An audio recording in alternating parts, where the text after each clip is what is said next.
So right here, his hands are still together.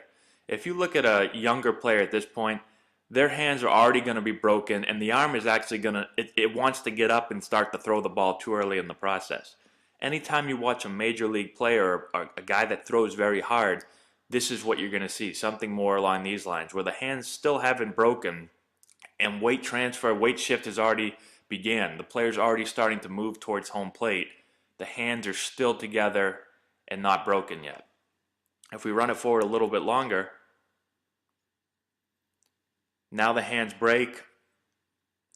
Robertson's still moving his body towards home plate, but the arm is not getting up to throw yet. The arm is still down. He's continuing to move forward towards the plate.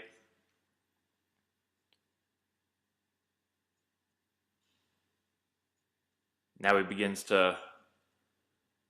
gets that back leg extended, and now the arm is just coming up so that when he lands, at this point, his arm is back and cocked.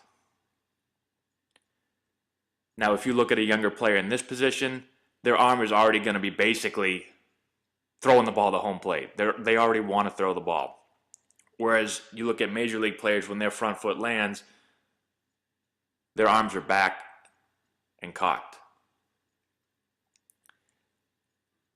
Now his upper body acts like a slingshot. And this is why the ball is delivered at such a high rate of speed towards home plate.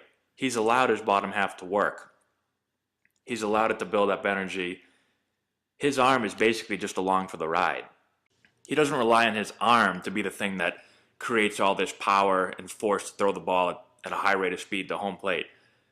But he's relying on his body to build this up, and he's allowing his arm to just be along for the ride, just to be the thing that is that final thing that comes through like a whip and delivers the ball at such a high rate of speed. It's the body that's building up all the force and energy to allow the arm to be that last thing to come through and really whip through the zone. And like I said earlier, it's the same exact thing as hitting. Pitching mechanics and hitting mechanics, although they're slightly different, they're both relying on the same thing. They're relying on the body to be the thing that really builds up that